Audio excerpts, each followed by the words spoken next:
चिन्ह परिपाटी। ठीक है, परिपाटी का मतलब क्या होता है? नियम। परिपाटी का मतलब नियम। अब दो प्रकार का दर्पण से हम लोग प्रतिबिंब बना चुके हैं। ठीक है, दोनों में देख रहे हैं कि प्रतिबिंब कभी आभासी बनता है तो कभी वास्तविक, कभी उल्टा और कभी सीधा। क्या यह केवल वस्तु के दूरी पर निर्भर करता है? नहीं, दर्पण पर भी निर्भर करता है कि दर्पण अवतल है या उत्तल है। ठीक है, तो इसमें देख रहे हैं कि प्रतिबिंब बदलते रहता है, आभासी, सीधा, वास्तविक, उल्टा, बड़ा, बराबर बदलते रहता है। ठीक है, तो प्रत्येक बार क्या हम दर्पण के सामने वस्तु को रख करके देखेंगे तब निकालेंगे? नहीं, इसके लिए बिना प्रतिबिंब बनाए, ठीक है, कुछ सूत्र की सहायता से, कुछ फॉर्मूला की सहायता से हम प्रतिबिंब का स्थिति, प्रकृति और आकार निकाल सकते हैं। प्रतिबिंब का स्थिति, प्रकृति और आकार निकाल सकते हैं। ठीक है, इसके लिए कुछ फॉर्मूला दिया गया, कुछ नियम दिया गया है, और उन्हीं नियमों को ही क्या कहते हैं? चिन्ह परिपाटी कहते हैं। ठीक है, और सबसे उपयुक्त, कई प्रकार के चिन्ह परिपाटी हैं, और उनमें से सबसे उपयुक्त कौन सा है? निर्देशांक चिन्ह परिपाटी। जैसा गणित में आप लोग निर्देशांक ज्यामिति पढ़ते हैं, पढ़ते हैं कि नहीं? निर्देशांक ज्यामिति में एक्स अक्ष, वाई अक्ष, ठीक है, चार स्थानांक होता है, मूल बिंदु होता है, उसी से मिलता जुलता यहाँ पर एक चिन्ह परिपाटी है। ठीक है, इसके अनुसार होता क्या है, लिखो आगे आप लोग। इसके अनुसार, हाँ, इसके अनुसार पहला पॉइंट नंबर 1, इसके अनुसार देखें, दर्पण के मुख्य अक्ष को नंबर 1 में लिखेंगे। दर्पण के मुख्य अक्ष को, देखें, दर्पण के मुख्य अक्ष को कार्तीय तल, कार्तीय तल समझते हैं? नहीं समझते हैं? जो निर्देशांक ज्यामिति में जो सरफेस सतह है कि नहीं, उसी का, ठीक है, क्या लिखें? कार्तीय तल एक्स अक्ष, कार्तीय तल का एक्स अक्ष माना जाता है, एक्स अक्ष माना जाता है।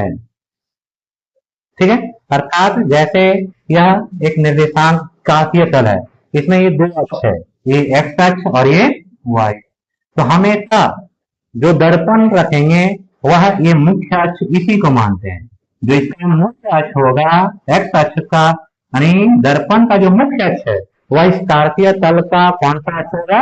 एक्स अक्ष होगा। ठीक है, और उसे आगे, और दर्पण को, दर्पण को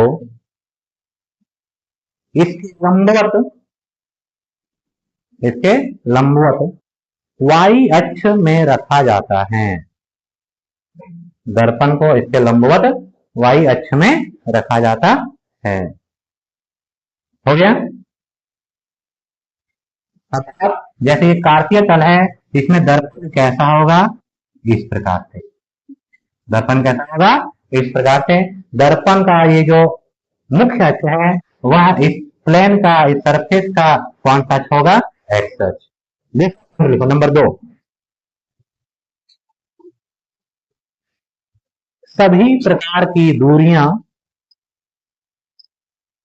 सभी प्रकार की दूरियां, सभी प्रकार की दूरियां दर्पण के ध्रुव, दर्पण के ध्रुव से मापी जाती है। दर्पण के ध्रुव से मापी जाती है। ठीक है, ध्यान दो। इधर ये अवतल दर्पण है, दर्पण का ध्रुव यहाँ पर है। अब जैसे ये अवतल दर्पण है तो इसका वक्रता केंद्र यहाँ पर होगा। ठीक है, यहाँ पर क्या होगा? इसका होगा। अब यहाँ से यहाँ तक का जो दूरी है इसको क्या कहेंगे? वक्रता त्रिज्या। ये जो दूरी नापेंगे तो कहाँ से नापना शुरू करेंगे? यहाँ से, ध्रुव से। इधर से नापते हुए हम नहीं जाएंगे, इधर से नापते हुए आना है, यहाँ से इधर से नापते हुए आगे बढ़ेंगे इधर। ठीक है, मान लीजिए फोकस है तो यहाँ से यहाँ तक का जो दूरी इसको कहते हैं फोकस दूरी। क्या कहते हैं? तो जब फोकस दूरी नापेंगे तो कहाँ से नापना शुरू करेंगे? यहाँ से। यानी किसी का भी जब दूरी निकालना हो तो दूरी को मेजर करना कहाँ से शुरू करेंगे हम? उसका मूल बिंदु से जहां से स्टार्ट होता है वहीं से शुरू कर। ठीक है, क्या लिखो नंबर 3, आपतित प्रकाश, आपतित प्रकाश की दिशा में, आपतित प्रकाश की दिशा में मापी गई सभी दूरियां, मापी गई सभी दूरियां धनात्मक एवं, मापी गई सभी दूरियां धनात्मक एवं इसके विपरीत, इसके विपरीत मापी गई दूरियां, मापी गई दूरियां ऋणात्मक होती हैं, ऋणात्मक होती है। और लास्ट पॉइंट लिख लो, उसका बताते हैं दोनों। चौथा पॉइंट लिखो, मुख्य अक्ष के ऊपर, मुख्य अक्ष के ऊपर की दूरियां, मुख्य अक्ष के ऊपर की दूरियां धनात्मक तथा नीचे की दूरियां, नीचे की दूरियां ऋणात्मक होती है, नीचे की दूरियां ऋणात्मक होती है। ठीक है, ध्यान से इसको समझो। क्या लिखे तीसरा पॉइंट कि आपतित प्रकाश की दिशा में मापी गई सभी दूरियां क्या होती है, धनात्मक।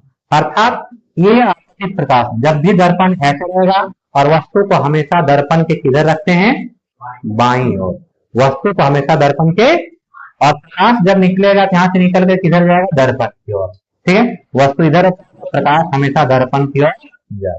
ठीक है, अब जैसे ये अवतल दर्पण है, वस्तु इधर रखेंगे, इधर ही कहीं रखेंगे। मान लो यहाँ पर वस्तु रखा हुआ है, अब इस वस्तु का दूरी यहाँ से नापना शुरू करेंगे, इधर से नापते हुए हम इधर बढ़ेंगे। ठीक है, और प्रकाश जा रहा है इधर से, तो बताओ आपतित प्रकाश का दिशा ए और इसका दूरी नापते हुए हम आ रहे हैं इधर, दोनों का डायरेक्शन सेम है कि विपरीत है, विपरीत दिशा में। तो इसके डायरेक्शन के उल्टा दिशा में जब दूरी नापेंगे तो वह दूरी क्या होगा, ऋणात्मक होगा। ठीक है, ये अवतल दर्पण है, इसका केंद्र यहाँ पर है, यहाँ से यहाँ तक का जो दूरी है उसको क्या कहते हैं, वक्रता त्रिज्या। ठीक है, अब इसका त्रिज्या निकालना है, कहां से नापना शुरू करेंगे, यहाँ।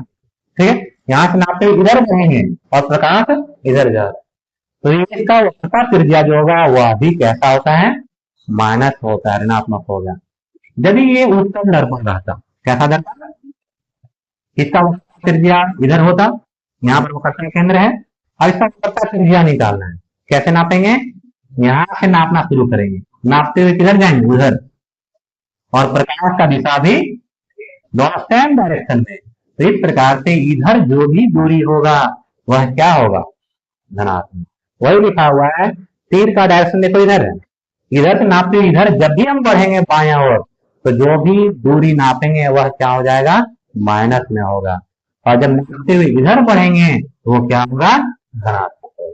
ठीक है, अब इसके अनुसार ध्यान देना, अवतल दर्पण का फोकस और वक्रता केंद्र दोनों दर्पण के बाईं ओर होगा, क्या होता है, अर्थात वक्रता त्रिज्या भी इधर और फोकस दूरी भी इधर, और त्रिज्या नापने के लिए हम इस मूल बिंदु ध्रुव से बाईं ओर जाएंगे और प्रकाश इधर, तो दोनों का डायरेक्शन बताओ क्या है, अपोजिट डायरेक्शन में है।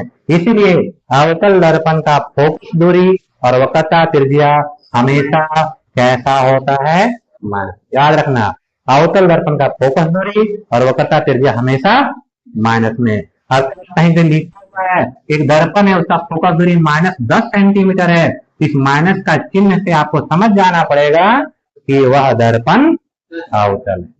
ठीक है, उत्तल दर्पण फोकस वक्रता केंद्र इधर होता है, तो फोकस दूरी और वक्रता त्रिज्या इसका कैसा होता है, धनात्मक। अर्थात यदि कहीं लिखा हुआ है एक दर्पण है जिसका प्लस 30 सेंटीमीटर है, तो बताइए वह कौन सा दर्पण? तो यह प्लस चिन्ह बताएगा कि वह दर्पण उत्तल दर्पण।